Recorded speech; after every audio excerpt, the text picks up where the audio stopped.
پیارے بچوں، بہت عرصہ گزرا۔ ایک گھنے جنگل کے باہر ایک چھوٹی سی جھونپڑی میں ایک لکڑہارا رہا کرتا تھا۔ اس کا نام سلیم تھا۔ اس کی بیوی کچھ عرصہ ہوا فوت ہو چکی تھی۔ اس کے دو چھوٹے چھوٹے بچے تھے، ایک بیٹا اور ایک بیٹی، جن کے نام علی اور عائشہ تھے۔ سلیم ہر روز جنگل میں جا کر درختوں کی لکڑیاں کاٹتا اور انہیں شہر لے جا کر بیچ آتا۔ لکڑیوں کی فروخت سے اسے جو پیسے ملتے، ان سے وہ اپنے اور اپنے بچوں کے لیے کھانے پینے کی چیزیں لے آتا۔ اس کے کام پر جانے کے بعد دونوں بچے گھر پر اکیلے رہتے تھے اور خود اسے گھر کا سارا کام کرنا پڑتا تھا۔ اس لیے اس نے سوچا کہ اسے اپنے بچوں کا اکیلا پن دور کرنے اور گھر سنبھالنے کے لیے دوسری شادی کر لینی چاہیے۔ چنانچہ ایک دن وہ قریبی گاؤں کی ایک بیوہ عورت سے شادی کر کے اسے اپنے گھر لے آیا۔ اس بیوہ عورت کی ایک بیٹی بھی تھی جس کا نام آسیہ تھا۔ علی اور عائشہ جتنے خوبصورت اور سرخ و سفید بچے تھے، آسیہ اتنی ہی کالی اور بدصورت تھی۔ وہ عائشہ کی ہم عمر ہی تھی اور بے حد جھگڑالو اور بدتمیز قسم کی لڑکی تھی۔ علی اور عائشہ کی اس دوسری ماں کا رویہ شروع میں تو ان کے ساتھ بہت اچھا رہا، پھر آہستہ آہستہ اس کے رویے میں تبدیلی آتی گئی۔ اب وہ انہیں معمولی باتوں پر بری طرح سے جھڑکنے لگی اور مارنے پیٹنے لگی۔ ذرا سے قصور پر وہ انہیں ایک اندھیری کوٹھری میں بند کر دیتی اور تمام دن بھوکا پیاسا رکھتی۔ پھر جب اس کا خاوند گھر آتا تو وہ اس سے ان کی جھوٹی شکایتیں لگایا کرتی، جس پر ان معصوم بچوں کو اپنے باپ سے بھی ڈانٹ اور مار پڑا کرتی۔ سوتیلی ماں اپنی بیٹی آسیہ کو خوب اچھے کپڑے پہناتی، اچھے کھانے کھلاتی اور اسے ہر دم صاف ستھرا رکھتی، جبکہ علی اور عائشہ پھٹے پرانے کپڑے پہنتے، سب کا بچا ہوا کھانا کھاتے، جس سے ان کی بھوک نہ مٹتی تھی۔ سوتیلی ماں اکثر انہیں کھانے کو کچھ نہ دیتی، جس پر انہیں فاقے کرنے پڑتے۔ سوتیلی ماں کی بیٹی آسیہ کا سلوک بھی علی اور عائشہ کے ساتھ بہت برا تھا۔ وہ انہیں ہرگز اپنے بہن بھائی نہ سمجھتی اور ہر دم ان سے اپنا کوئی نہ کوئی کام کرواتی رہتی۔ اگر وہ اس کا کوئی کام کرنے سے انکار کرتے تو وہ اپنی ماں سے ان کی شکایت لگایا کرتی، جس پر وہ ظالم عورت انہیں بری طرح سے پیٹ ڈالتی۔ سوتیلی ماں شروع میں تو گھر کے سب کام خود کرتی رہی، پھر اس نے علی اور عائشہ سے گھر کے کام کروانے شروع کر دیے۔ ننھی عائشہ سے وہ گھر کی صفائی کرواتی، برتن دھلواتی، کپڑے دھلواتی، کھانا پکواتی، غرض یہ کہ ہر قسم کے مشکل کام لیتی، جبکہ علی سے وہ جنگل سے لکڑیاں منگواتی، ندی سے پانی بھرواتی، گھر کی مرمت کرواتی۔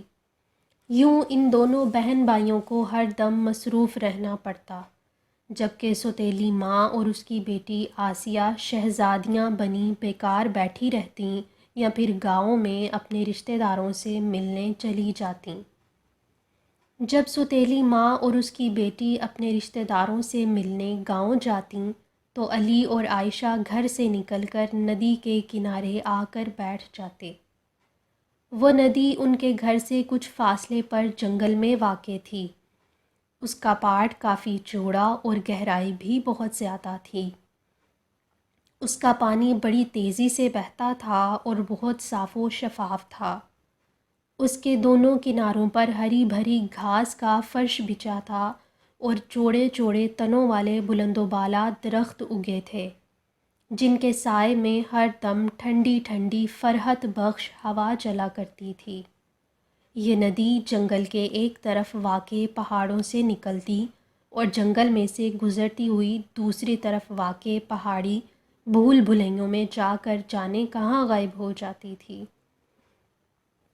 دونوں بہن بھائی اس ندی کے کنارے بیٹھ کر سوتیلی ماں کے مظالم پر ایک دوسرے سے باتیں کرتے ہوئے رویا کرتے تھے اور اس وقت کو یاد کیا کرتے تھے جب ان کے باپ نے دوسری شادی نہیں کی تھی اور وہ ان سے بہت محبت کرتا تھا اور ان کا ہر طرح سے خیال رکھتا تھا۔ شادی کے بعد وہ اب ایک بالکل بدلا ہوا انسان بن گیا تھا اور ان کے لیے بالکل اجنبی بن گیا تھا۔ وہ دونوں اس کے اپنے بچے تھے، مگر وہ ان کی بجائے سوتیلی ماں کی بیٹی آسیہ کو اپنی بیٹی سمجھتا اور اس سے بہت محبت کرتا۔ شادی کے بعد وہ کچھ زیادہ کام کرنے لگا تھا اور خاصا خوشحال ہو چکا تھا، اس لیے اس کی بیوی اور آسیہ خوب اچھا کھانا اور پہننا شروع کر چکے تھے، مگر اپنے دونوں حقیقی بچوں کی کوئی ضرورت پوری کرنے کا خیال اسے کبھی نہ آتا، وہ انہیں گویا بھول ہی چکا تھا۔ علی اور عائشہ کو اپنی سوتیلی ماں کے مظالم کا اتنا دکھ اور رنج نہ ہوتا تھا جتنا کہ اپنے باپ کے بدل جانے کا تھا۔ وہ اس کی باتیں کرتے ہوئے روتے رہتے تھے، ان کے قریب بہتی ہوئی ندی ان کی باتیں سنتی رہتی اور جلتی کڑتی رہتی۔ اس کی سمجھ میں نہیں آتا تھا کہ وہ کس طرح ان معصوم اور مظلوم بچوں کے دکھوں کا مداوع کر سکے، ان کی مدد کرے۔ وہ اکثر اپنے کنارے اگے ہوئے درختوں سے کہتی، بھائی درختوں، مجھ سے تو ان معصوم بچوں کا دکھ نہیں دیکھا جاتا، کاش یہ میرے بس میں ہوتا کہ میں ان کی کوئی مدد کر سکتی۔ میں تو ایک بے جان اور بے زبان سی ندی ہوں، جس کے انسانوں کی طرح کوئی ہاتھ پیر بھی نہیں ہے جو میں ان بچوں کے لیے کچھ کر سکوں۔ ندی کی بات سن کر سارے درخت افسوس بھرے انداز میں سر ہلاتے اور کہتے، ہاں بہن ندی، تم ٹھیک کہتی ہو، ہم تو اللہ تعالیٰ کی بے زبان اور بے بس تخلیق ہیں، بالکل بے دست و پا، ہم ان بچوں کے لیے کچھ نہیں کر سکتے۔ ایک دن جب لکڑہارا سلیم گھر سے باہر تھا تو برتن دھوتے دھوتے ننھی عائشہ کے ہاتھ سے شیشے کا ایک گلاس گر کر ٹوٹ گیا۔ بات بہت معمولی تھی، لیکن اس قصور پر سوتیلی ماں نے اسے بے تحاشا پیٹ ڈالا اور مار مار کر اس کے جسم پر نیل ڈال دیے۔ علی نے جب اپنی بہن کو بچانے کی کوشش کی تو اس ظالم عورت نے لکڑی اٹھا کر اسے بھی بری طرح سے پیٹ ڈالا۔ اس ظالمانہ مار سے اس کے جسم پر جا بجا زخم پڑ گئے جن سے خون بہنے لگا۔ جب وہ عورت مارتے مارتے تھک گئی تو اس نے ایک رسی لی اور دونوں بہن بھائیوں کو گھر سے نکال کر ندی کے کنارے لے گئی۔ وہاں پہنچ کر اس نے انہیں رسی سے ایک شاہ بلوط کے درخت کے تنے سے مضبوطی سے باندھ دیا۔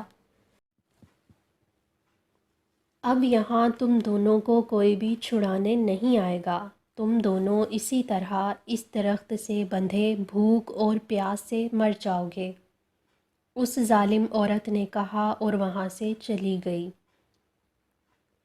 دونوں بھائی بہن اس ویران جنگل میں اپنی تنہائی اور موت کے خیال سے رونے لگے۔ انہوں نے اپنے آپ کو رسیوں سے آزاد کرنے کی کوشش شروع کر دی، مگر سوتیلی ماں انہیں بہت مضبوطی سے باندھ کر گئی تھی۔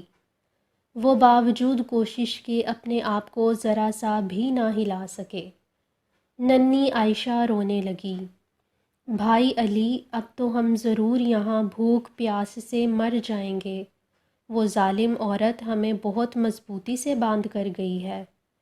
حوصلہ رکھو ننھی، اللہ ہم پر ضرور مہربانی کرے گا اور ہم اس درخت سے آزاد ہو جائیں گے، علی بولا۔ شاید ابا ہمیں چھڑا لیں، وہ جب ہمیں گھر سے غائب پائیں گے تو ضرور اس ظالم عورت سے ہمارے بارے میں پوچھیں گے، عائشہ بولی۔ نہیں، وہ کچھ نہیں پوچھیں گے، علی بولا۔ اس ظالم عورت سے شادی کے بعد وہ بالکل بدل چکے ہیں اور ہمیں بالکل بھول چکے ہیں، وہ تو اب آسیہ کو ہی اپنی بیٹی سمجھتے ہیں اور یہ بھول ہی چکے ہیں کہ ان کے بھی 2 بچے ہوا کرتے تھے۔ ننھی عائشہ نے افسوس بھرے انداز میں سر ہلایا۔ تم ٹھیک کہتے ہو علی بھائی، ابا اب ہمارے کچھ نہیں لگتے۔ کاش وہ اس عورت سے شادی نہ کرتے، پہلے وہ ہم سے کتنا پیار کیا کرتے تھے، اب تو ہمیں بالکل ہی بھول چکے ہیں۔ ندی ان کے قریب بہتی ہوئی ان کی باتیں سن رہی تھی اور ان کے لیے بہت رنج و غم محسوس کر رہی تھی۔ اس کے ساتھ ہی اسے ان کی سوتیلی ماں پر شدید غصہ بھی آ رہا تھا، جو ان بچوں کی معصوم جانوں پر اتنا ظلم ڈھاتی رہتی تھی اور اب انہیں بھوکا پیاسا مرنے کے لیے وہاں درخت سے باندھ گئی تھی۔ اس نے ہر صورت میں ان بچوں کی جانیں بچانے کا تہیہ کر لیا اور شاہ بلوط کے درخت سے بولی، اے نیک دل شاہ بلوط کے درخت، تمہیں کیا ان معصوم بچوں سے ہمدردی نہیں محسوس ہوتی؟ تمہیں کیا ان پر رحم نہیں آ رہا؟ تم کیا انہیں اپنے تنے سے آزاد نہیں کر سکتے؟ میرا دل ان بچوں کی حالت زار پر دکھ سے بوجھل ہوا جا رہا ہے بہن ندی۔ شاہ بلوط کا درخت آہ بھر کر بولا، یہ بچے میرے تنے سے اسی طرح بندھے رہیں تو ضرور بھوک پیاس سے مر جائیں گے۔ میرے ایک دو شاخے پر ایک گلہری رہتی ہے، میں اسے کہتا ہوں کہ وہ اپنے دانتوں سے ان بچوں کی رسیاں کتر دے۔ وہ گلہری اس وقت اپنے گھونسلے کے باہر بیٹھی ندی اور درخت کے درمیان ہونے والی باتیں سن رہی تھی۔ درخت کی بات سنتے ہی وہ بولی، اچھے درخت، میں ابھی جا کر ان بچوں کی رسیاں کتر دیتی ہوں۔ اللہ تعالیٰ نے مجھے بہت تیز دانت دے رکھے ہیں۔ اتنا کہہ کر گلہری تیزی سے شاخ شاخ پھدکتی ہوئی نیچے اتری اور درخت کے تنے سے بندھی ہوئی علی اور عائشہ کی رسیاں کتر ڈالیں۔ انہوں نے جو اپنے آپ کو درخت کے تنے سے آزاد ہوتے پایا تو ان کی خوشی کا کوئی ٹھکانہ نہ رہا۔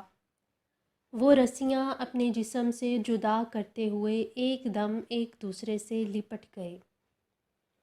خدا کا شکر ہے ننھی کہ کوئی نیک دل جانور ہماری رسیاں کتر گیا، اب ہم آزاد ہیں، علی خوشی سے بولا۔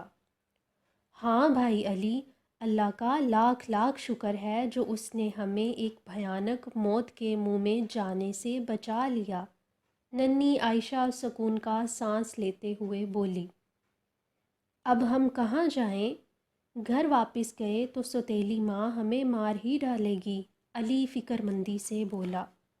ہاں، ہمارا تو کوئی گھر نہیں ہے اب علی بھائی، ننھی عائشہ رونی آواز میں بولی۔ علی نے کچھ کہنا چاہا مگر اسی وقت اس کی نظر لکڑی کے ایک تختے پر پڑی جو ندی میں بہتا ہوا ان کی طرف آ رہا تھا۔ وہ تختہ ان کے قریب آ کر ندی کے کنارے سے ٹک گیا۔ علی کو کوئی خیال سوجھا، اس نے کہا، آؤ ننھی، ہم اس تختے پر بیٹھ جائیں، یہ تختہ ہمیں کسی نہ کسی ایسی جگہ ضرور لے جائے گا جہاں ہم آرام سے رہ سکیں گے۔ چنانچہ دونوں بہن بھائی اس تختے پر سوار ہو گئے۔ ان کے سوار ہوتے ہی وہ تختہ آہستہ آہستہ ندی میں بہنے لگا۔ کافی آگے جا کر وہ ندی جنگل کی حدود سے نکل کر پہاڑوں میں جا نکلتی تھی۔ ان پہاڑی بھول بھلائیوں میں سے گزرتے گزرتے ان کا تختہ ایک جگہ جا کر اٹک گیا۔ انہوں نے دیکھا وہاں کچھ فاصلے پر پہاڑ میں ایک غار بنا ہوا دکھائی دے رہا تھا۔ علی تختے پر سے اتر گیا۔ آؤ ننھی، ذرا چل کر دیکھیں کہ یہ غار کیسا ہے، شاید ہمارے رہنے کے لیے یہ جگہ اچھی ہو۔ عائشہ بھی تختے پر سے اتر آئی اور وہ دونوں غار کی سمت ہو لیے۔ وہ غار باہر سے خاصا تنگ دکھائی دے رہا تھا لیکن اندر سے خاصا کشادہ ہوتا جا رہا تھا۔ وہ آہستہ آہستہ چلتے ہوئے آگے بڑھتے رہے، کچھ دور آگے چل کر غار ختم ہو جاتا تھا اس جگہ بے شمار بڑے بڑے پتھر اور چٹانیں گری ہوئی تھیں۔ ایک بڑی سی چٹان کے قریب انہیں لوہے کا ایک پرانا سا صندوق دکھائی دیا۔ انہوں نے اس کے قریب جا کر دیکھا تو انہیں اس کا کچھ حصہ زمین میں دھنسا ہوا دکھائی دیا۔ ہمیں دیکھنا چاہیے کہ اس صندوق میں کیا ہے، شاید بہت عرصہ پہلے اس غار میں کوئی رہتا رہا ہے، علی نے کہا۔ پھر یہ صندوق اسی کا ہوگا، اس میں شاید اس نے اپنے کپڑے وغیرہ رکھے ہوں گے، عائشہ بولی۔ یہ صندوق تو بہت پرانا معلوم ہوتا ہے، تم دیکھ رہی ہو ننھی کہ اسے کتنا زنگ لگا ہوا ہے، اگر اس میں کچھ ہوا تو وہ بھی گل سڑ چکا ہوگا، علی نے کہا۔ پھر اس نے ایک نوکیلا پتھر لیا اور صندوق کے آس پاس سے مٹی کھود کھود کر ہٹانے لگا۔ عائشہ بھی اس کی مدد کرنے لگی۔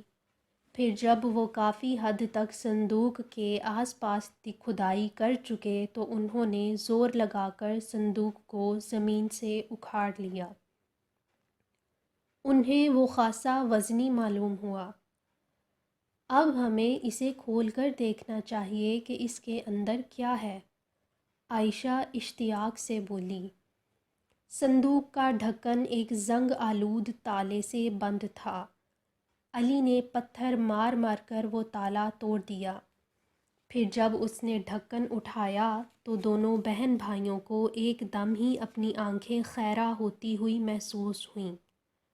وہ صندوق سونے کے سکوں، ہیرے جواہرات سے بھرا ہوا تھا۔ یہ تو ایک خزانہ ہے علی بھائی، ننھی عائشہ خوشی سے چلائی۔ ہاں ننھی، واقعی یہ ایک خزانہ ہے، اسے شاید بہت عرصہ پہلے کوئی یہاں چھوڑ گیا ہوگا، علی بولا۔ اس کی خوشی چھپائے نہ چھپ رہی تھی۔ اللہ کا شکر ہے جو یہ خزانہ ہمارے ہاتھ لگا، ورنہ کوئی اور بھی اس غار میں آ سکتا تھا۔ اب تو ہم بہت امیر ہو گئے ہیں علی بھائی، ننھی عائشہ خوشی خوشی ان ہیرے جواہرات سے کھیلتے ہوئے بولی۔ ہاں ننھی، اب ہمیں یہ صندوق اپنے ساتھ گھر لے چلنا چاہیے اور اسے ابا کے حوالے کر دینا چاہیے۔ ہم جب انہیں اتنی بہت سی دولت دیں گے تو وہ ہمارے ساتھ اچھے ہو جائیں گے اور ہم سے پہلے کی طرح محبت کرنے لگیں گے۔ ہماری سوتیلی ماں بھی ہمارے ساتھ اچھی بن جائے گی۔ اس طرح ہم سب اپنے گھر میں آرام سے رہنے لگیں گے، علی نے کہا۔ ہاں علی بھائی، یہ ٹھیک ہے، ننھی عائشہ نے اس کی تائید کی۔ چنانچہ دونوں بھائی بہن اس صندوق کو اٹھا کر واپس تختے پر آ بیٹھے۔ ان کے تختے پر بیٹھتے ہی ندی الٹے بہاؤ چلنے لگی اور تختہ آہستہ آہستہ بہتا ہوا اس جگہ پہنچ کر کنارے سے جا لگا جہاں سے وہ اس پر سوار ہوئے تھے۔ تختے کے کنارے سے لگتے ہی وہ صندوق اٹھا کر اس پر سے اتر گئے اور اپنے گھر کی سمت روانہ ہو گئے۔ جب وہ گھر پہنچے تو ان کی سوتیلی ماں انہیں دیکھتے ہی مارے غصے کے آگ بگولا ہو گئی اور چیخ کر بولی، کم بختو، تم پھر آ گئے، نکل جاؤ یہاں سے ورنہ میں تمہارا گلا دبا دوں گی۔ علی اور عائشہ نے آگے بڑھ کر صندوق اس کے سامنے رکھ دیا اور کہا، ناراض نہ ہوئیے امی جان، ذرا دیکھیے ہم آپ کے لیے کیا لائے ہیں۔ کیا ہے اس بڑے صندوق میں؟ سوتیلی ماں نے حقارت بھری نظروں سے سڑے ہوئے صندوق کو دیکھتے ہوئے ڈانٹ کر ان سے پوچھا۔ اس میں ایک پورا خزانہ بھرا ہوا ہے امی جان، یہ دیکھیے، علی نے کہا اور آگے بڑھ کر صندوق کا ڈھکن اٹھا دیا۔ اندر موجود سونے کے سکوں اور ہیرے جواہرات نے ایک دم ہی سوتیلی ماں کی آنکھیں چندھیا دیں۔ وہ جلدی سے صندوق کے پاس آ کر بیٹھ گئی اور مٹھیاں بھر بھر کر جواہرات وغیرہ اپنی آنکھوں کے سامنے کر کے دیکھنے لگی۔ ہائے میرے اللہ، یہ تو واقعی ایک بڑا خزانہ ہے، وہ بار بار کہہ رہی تھی۔ کافی دیر تک وہ اسی طرح حریصانہ انداز میں خزانے کو دیکھتی ٹٹولتی رہی۔ پھر اس نے جھڑکنے کے انداز میں دونوں بچوں سے پوچھا، کہاں سے لائے ہو تم یہ صندوق؟ ایک پہاڑی کے غار سے امی جان۔ ایک جانور ہماری رسیاں کتر گیا تھا، جس کے بعد ہم ندی میں بہہ کر آنے والے لکڑی کے ایک تختے پر سوار ہو گئے اور تیرتے تیرتے اس غار تک جا پہنچے۔ یہ صندوق ہمیں اس غار میں پڑا ہوا ملا تھا، علی نے اسے بتایا۔ کیا وہاں صرف یہی ایک صندوق رکھا تھا؟ تم نے اس غار کو اچھی طرح دیکھ لیا تھا؟ سوتیلی ماں نے ڈانٹ کر ان سے پوچھا۔ ہماری نظر اسی صندوق پر پڑی تھی امی جان، ہم اسے اپنے ساتھ لے آئے، علی نے سادگی سے جواب دیا۔ سوتیلی ماں ایک دم غصے میں آ گئی۔ وہاں اور صندوق بھی موجود ہوں گے بیوقوف، وہ چیخ کر بولی۔ تمہیں چاہیے تھا جانے ان صندوقوں میں کتنا سونا اور جواہرات بھرے ہوں گے، وہ کسی اور کے ہاتھ لگ گئے تو بہت برا ہوگا۔ تم مجھے بتاؤ وہ غار کس طرف ہے، میں خود وہاں جا کر ان صندوقوں کو لے کر آتی ہوں۔ علی اور عائشہ نے اسے غار کا پتہ بتا دیا۔ میں ابھی اور اسی وقت اس غار میں جا کر باقی خزانہ لے کر آتی ہوں، سوتیلی ماں فیصلہ کن انداز میں بولی۔ تم دونوں تو سدا کے بیوقوف اور جاہل ہو، اگر تمہارے دماغوں میں ناخن بھر بھی عقل ہوتی تو تم ضرور وہاں باقی صندوق تلاش کرتے اور انہیں اپنے ساتھ لے کر آتے۔ یہ کہہ کر اس نے اپنی لڑکی آسیہ کو ساتھ لیا اور گھر سے نکل کر ندی کی سمت ہو لی۔ علی اور عائشہ بھی اس کے پیچھے پیچھے ہو لیے۔ ندی کے کنارے وہ لکڑی کا تختہ اب بھی موجود تھا۔ سوتیلی ماں اپنی لڑکی کے ساتھ اس پر سوار ہو گئی۔ ان دونوں کے تختے پر سوار ہوتے ہی ندی میں پانی کا ایک زوردار ریلا آیا اور تختہ کنارے سے ہٹ کر ندی کے بیچوں بیچ پہنچ گیا۔ اس کے ساتھ ہی پانی کی ایک زبردست لہر نے اسے کئی فٹ بلند ہوتے ہوئے الٹ دیا۔ سوتیلی ماں اور اس کی لڑکی پانی میں جا گریں اور بری طرح سے غوطے کھانے اور چیخنے چلانے لگیں۔